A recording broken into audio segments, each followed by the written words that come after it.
Bismillahirrahmanirrahim.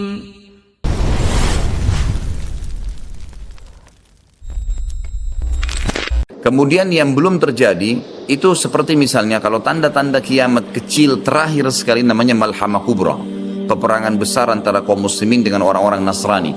Yang ini disebutkan panjang lebar dalam hadis Bukhari lebih dari 3 lembar kalau tidak salah. Hadis ini berbunyi, kata Nabi SAW, kalian akan bersatu dengan Bani Asfar. Bani Asfar ini sebenarnya lebih tepatnya orang-orang Rum, ya, orang-orang Nasrani. Mereka akan bersatu, kalian akan bersatu dengan mereka untuk memerangi satu kaum. Tapi tidak disebutkan kaum ini siapa. Yang jelas kita akan bersatu satu waktu dengan kelompok-kelompok Nasrani ini. Kemudian kita bersatu memerangi satu kaum. Allahu alam siapa mereka. Sebagian ulama beristihad mengatakan komunis, ada yang mengatakan kapitalis, dan segala macam istilah. Tapi kita beriman bahwasanya itu akan terjadi. Ringkas cerita, kalian akan memenangkan peperangan. Pasukan tahaluf ini, sekutu ini akan menang. Kemudian setelah itu bubarlah semua pasukan dan tersisa pasukan di negeri Syam, di negeri Syam. Dan dari hadis ini juga ulama sekarang mengatakan kasus Syria ini akan berakhir dengan sendirinya karena memang hadis ini menjelaskan adanya ketentraman di negeri Syam, ya, sebelum terjadi tanda-tanda kiamat besar. Pada saat itu pasukan muslimin, ya, sedang pulang ke negeri Syam bersama dengan pasukan Bani Asfar ini, ya, suku yang dikatakan dari bangsa Romawi. Kemudian mereka mengangkat bendera salib sambil mengayunkan dan mengatakan kamilah yang telah memenangkan peperangan ini, maksudnya kekuatan Nasrani.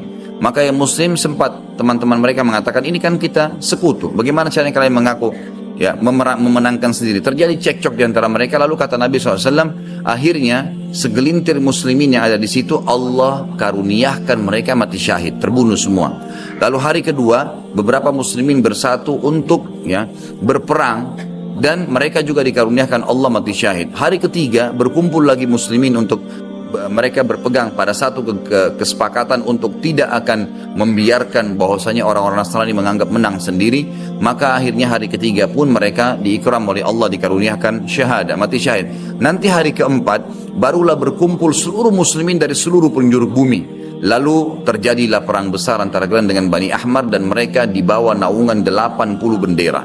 Sebagian ulama hadis mengatakan mereka dibawa 80 negara. Jadi perang besar-besaran.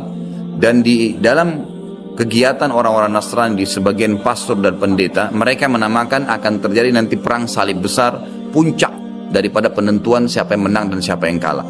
Kita sebagai orang muslim bukan sedang memicu emosi untuk mempersiapkan diri, tapi memang ini hadis Nabi SAW, wahyu yang menyampaikan kita akan berperang melawan mereka, dan ini perang besar-besaran seluruh dunia akan terjadi.